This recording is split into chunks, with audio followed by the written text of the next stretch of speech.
Welcome back. Bart Ehrman has written a provocative book called How Jesus Became God. Ehrman claims that Jesus did not consider himself divine, but was quickly deified by some of his followers after they became convinced of his resurrection. Does Ehrman get the historical Jesus right? How did Jesus understand himself? And how should we understand him? Dr. Shabir Ally joins me to review Ehrman's book. Dr. Shabir Ally, welcome to Let the Quran Speak. Pleasure to be on.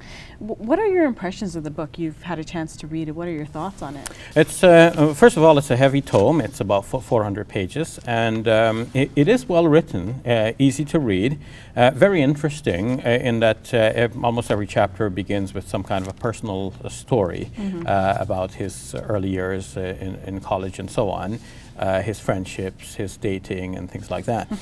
But more seriously on the matter at hand, it's a collection of very, very important scholarly work here. His investigations take him to the works of other scholars whom he cites a lot, and these are very important scholars in the field, like Joseph Fitzmyer, Raymond Brown, and others. So he's not here on a limb acting on his own, but he's summarizing and amalgamating the scholarly work that has been done by others. Are his claims about Jesus new, or are they kind of pulled from other scholarly works? His particular way of putting it all together is unique to him, but not so unique in that some other scholars may have arrived at similar conclusions as well, and have arrived at similar conclusions in fact. At the same time, many of the elements that he draws together are elements that many other scholars do subscribe to. Like, for example, just the very idea that it was after the disciples and early followers of Jesus believed that Jesus had been resurrected from the dead, that they began to think of him in terms of what he refers to as Exaltation Christianity, Exaltation Christology. And what he means by that is that you see, you can have basically two different views of Jesus' divinity. One view is that Jesus is God who has come down from heaven. He lived life apparently as a human being, and then eventually or even fully as a human being, and then eventually he goes back up to heaven to assume his divine role as it has always been. So that's incarnational Christology. God comes down in the flesh. But you can have another view where, or there has been another view in history, where a human being lives a life as a human being, but he is devout, he's righteous, he's seen by God to be good, and God finally exalts this person to a position of divinity. Takes this person up to the divine throne, for example. So this is called Exaltation Christianity, where an ordinary human being is then lifted up and given this high position.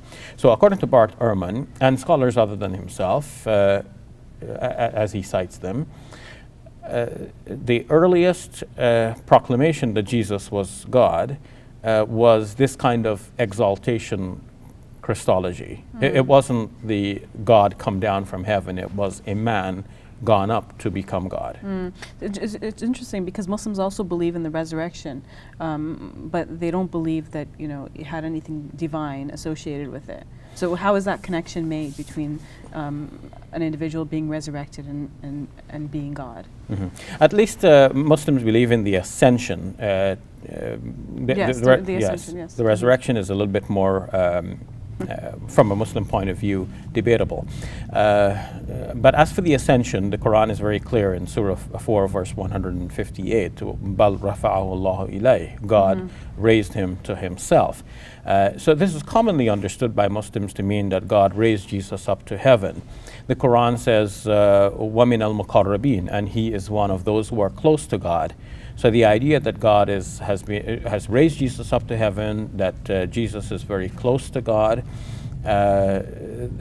these are all Muslim beliefs. And the idea that Jesus did not actually claim to be God, but others believe this about him after his death and resurrection, This, or after the crucifixion and subsequent events, this has actually been acknowledged in classical Muslim commentaries on the Quran. For example, in Ibn Kathir, it is mentioned that after the incident of the crucifixion, the disciples of Jesus differed about him. Some of them thought that he was God who had come down.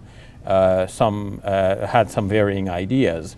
But it is clear that this kind of emerging Christology did have a history subsequent to the event of the crucifixion, and it does not actually go back to something Jesus actually said or did, which for Muslim belief I think is very significant. So Ehrman thinks that when Jesus was deified soon after the resurrection, and not many, I guess 6 decades after he was resurrected. Is that a new belief? It is fairly new in scholarly circles, but before Ehrman, some others had argued this as well. For example, James Dunn in his book Christology in the Making, Raymond Brown, Joseph Fitzmyer, several scholars. Most recently, in a book, How on Earth Did Jesus Become God? This has been argued thoroughly.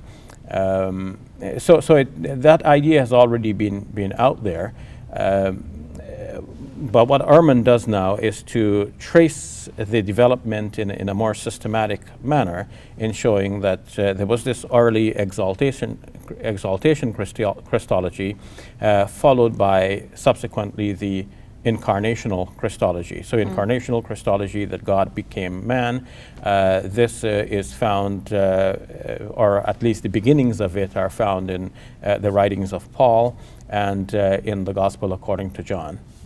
What does he say about the different Gospels and how they viewed Jesus?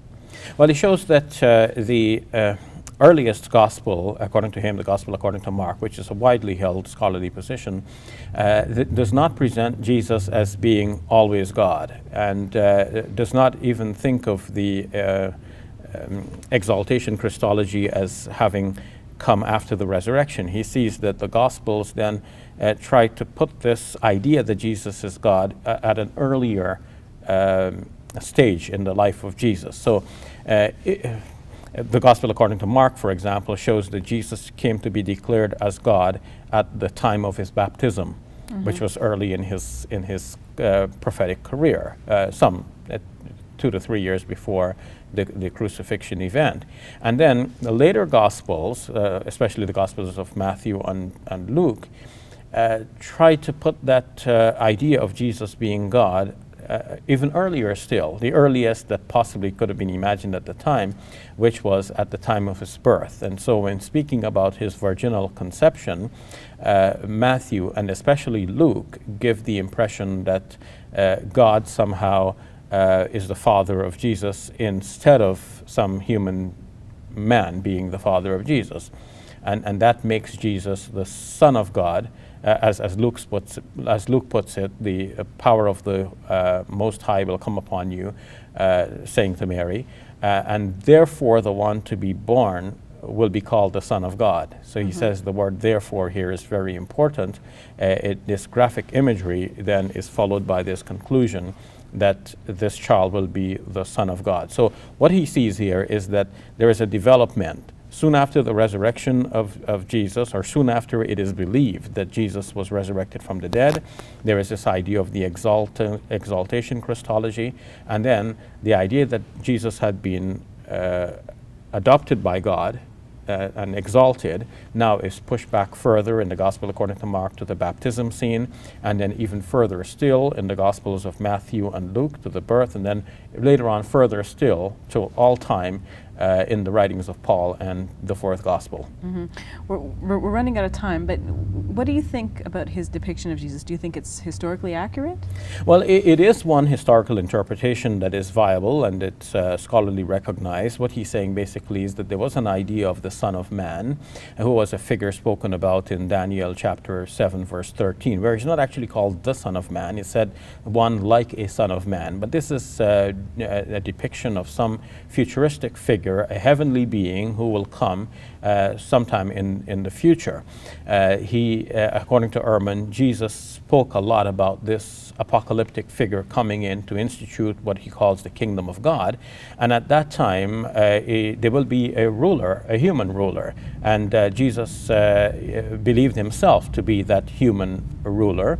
And that ruler can be called the Messiah, and in that sense, Jesus believed himself to be the Messiah. It is one historical position that is known in scholarly circles, and it's viable. All right, we'll have to leave it at that. Thank you for that, Brother Shabir. You're welcome. We'll take a break. When we come back, we'll answer questions we've received from you, our viewers.